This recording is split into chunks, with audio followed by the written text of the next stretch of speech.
keempat akan menampilkan video edukatif untuk memenuhi tugas mata kuliah Akhlak Tasawuf dengan dosen pengampu Muhammad Ridwan MPD. Izinkan kami memperkenalkan diri. Saya Igil Sodikin. Saya Nur Hayati. Saya Julia. Saya Aminul Milah. Dan saya Pepi Febriani. Selamat menyaksikan.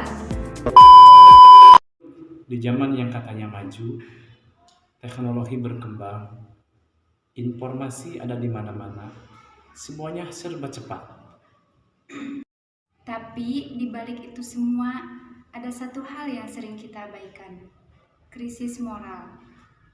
Kita melihatnya setiap hari di media sosial, orang saling menjatuhkan, di lingkungan sekitar kejujuran mulai ditawar, dan dalam kehidupan sehari-hari empati perlahan memudar. Yang lebih mengkhawatirkan, itu semua mulai terasa biasa. Dan tanpa sadar, kita ikut terbawa. Kita ikut membandingkan hidup kita dengan orang lain. Kita ikut mencari validasi dari like dan komentar. Kita ikut diam di saat melihat sesuatu yang salah. Lalu pertanyaannya, apakah ini semua hanya masalah zaman? Ada yang salah dalam diri kita. Dalam tasawuf, krisis moral tidak hanya dilihat sebagai masalah perilaku, tapi sebagai masalah hati. Hati yang penuh iri, hati yang haus pengakuan, hati yang lupa arah. Dan dari hati itulah semua tindakan berasal. Karena itu, tasawuf tidak hanya menawarkan aturan, tapi menawarkan perbaikan dari dalam. Pertama, tazkiyatun nafs, yaitu penyucian jiwa. Ini tentang membersihkan hati dari sifat-sifat buruk seperti iri, sombong, dan rasa tidak pernah cukup. Coba jujur, berapa kali kita merasa kurang hanya karena melihat hidup orang lain?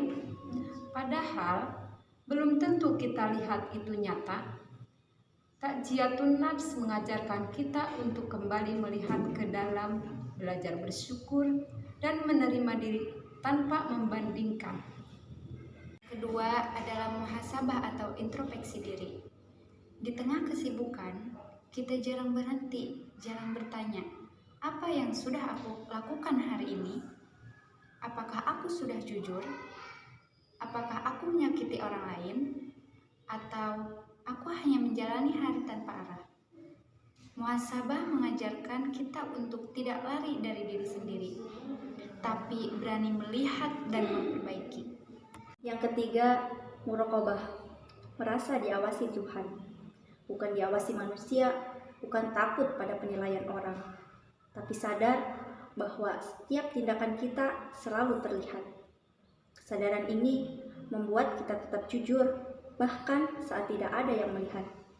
Di saat orang lain mencontek, kita memilih jujur. Di saat ada kesempatan untuk curang, kita memilih benar.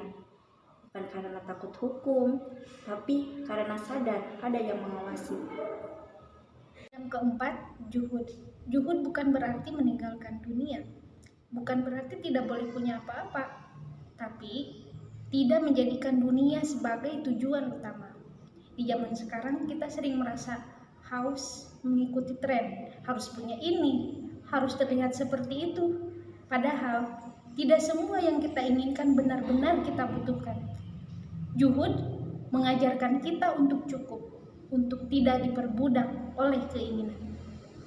Dan yang terakhir, ihsan, berbuat baik dengan tulus, bukan untuk dipuji, bukan untuk dilihat, tapi karena itu memang benar. Ihsan membuat kita tetap membantu meskipun tidak ada yang tahu, tetap jujur meskipun tidak ada yang memuji. Bayangkan kalau nilai-nilai ini kita terapkan. Mungkin kita masih hidup di dunia yang sama. Media sosial tetap ada, tantangan tetap ada. Tapi kita tidak mudah kehilangan arah. Kita punya pegangan, kita punya kontrol diri, kita punya hati yang lebih tenang. Karena pada akhirnya krisis moral bukan hanya soal apa yang terjadi di luar sana, tapi tentang apa yang terjadi di dalam diri kita. Dan perubahan selalu dimulai dari dalam. Demikian video edukatif yang kami tampilkan.